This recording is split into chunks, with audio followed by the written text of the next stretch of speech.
ടിക്കറ്റൊക്കെ ഒരു എനിക്ക് 8 months ആണ് എൻ്റെ ഒരു കംപ്ലീറ്റ് റിക്കവറി പീരീഡ് പറഞ്ഞിരിക്കുന്നത്. എൻ്റെ ഫിസിയോതെറാപ്പിസ്റ്റ് ഇവിടെ ഉണ്ട്. ഞാൻ സ്റ്റെപ്പ് കയറി ഇറങ്ങി ഓടണമെന്നൊക്കെ അറിയാൻ വന്നതാണ്. കാലിന് ചെറിയൊരു ബുദ്ധിമുട്ടുണ്ട്, ഇപ്പോഴും നടക്കാനൊരു വേദനയൊക്കെ ഉണ്ട്. അപ്പോൾ ഒരു 8 months ആണ് കംപ്ലീറ്റ് റിക്കവറി പറഞ്ഞിരിക്കുന്നത്. അത് കംപ്ലീറ്റ് ആയതിനു ശേഷമാണ് എനിക്ക് ആക്ഷൻ സീക്വൻസസ് ഒക്കെ ചെയ്യാനുള്ളൊരു ഒരു കണ്ടീഷനിലേക്ക് എത്തുള്ളൂ. അപ്പോൾ ആ സമയം വരെ റെസ്റ്റ് കൊടുത്തിട്ട് കാര്യം ഞാൻ അത്തരത്തിൽ ആ ഒരു സ്കെയിലിൽ ചെയ്യണമെന്ന് ആഗ്രഹിക്കുന്ന ഒരു സിനിമയാണ്. അപ്പൊ അത് ഒരു ഫിസിക്കലി ഒരു ബുദ്ധിമുട്ടുള്ളതുകൊണ്ട് അത് എന്നെ ലിമിറ്റ് ചെയ്യരുതെന്നൊരു ആഗ്രഹം ഉള്ളത് കൊണ്ട് കുറച്ചും കൂടെ സമയം എടുത്തായിരിക്കും ആ സിനിമയിൽ ജോയിൻ ചെയ്യുക. അതാണ് ഇതുവരെയുള്ള പ്ലാൻ. നമ്മുടെ തിയേറ്ററിൽ ഇറങ്ങിയ, ഞാൻ നേരത്തെ പറഞ്ഞില്ലേ, മലയാള സിനിമയുടെ ഒരു വസന്തകാലത്തിലാണ് നമ്മൾ നിൽക്കുന്നത് ഈ ജനറേഷനിൽ.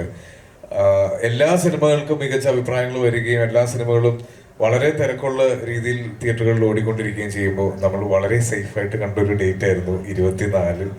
അപ്പൊ അതിൽ ഭയങ്കര കോൺഫിഡൻസിൽ നിൽക്കുമ്പോഴാണ് പെട്ടെന്ന് ടർബോ പ്രീപോണ്ട് ചെയ്ത് 23rd വന്നത്. 24th എന്ന് പറയുന്നത് നമുക്ക് വെക്കേഷൻ തീരാൻ ഒരാഴ്ച കൂടി ഉണ്ടായിരുന്നെങ്കിൽ പോലും ഞങ്ങൾ ഒരാഴ്ച മാറ്റി വെക്കുമായിരുന്നു കേട്ടോ. കാരണം അത് മമ്മൂക്ക എന്ന് പറയുന്ന ആളോടുള്ള ആരാധനയും ഞങ്ങളുടെ റെസ്പെക്റ്റും പിന്നെ പേടിയുമാണ്.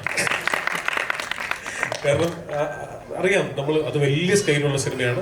നമ്മുടേത് നമ്മുടാൽ കഴിയുന്ന രീതിയിലുള്ള ഒരു സ്കെയിലിങ്ങിലുള്ള ഒരു സിനിമയാണ്. എന്തായാലും നിങ്ങൾ എന്റർടൈൻ ചെയ്യുന്നുള്ളൊരു പ്രതീക്ഷയുണ്ട്. ആ സിനിമ വിജയിക്കുമ്പോൾ ഉറപ്പായിട്ടും ഞങ്ങളുടെ സിനിമയും കൂടെ നിങ്ങൾ പരിഗണിക്കണം, അവരെ കൂടെ വിജയിപ്പിക്കണം.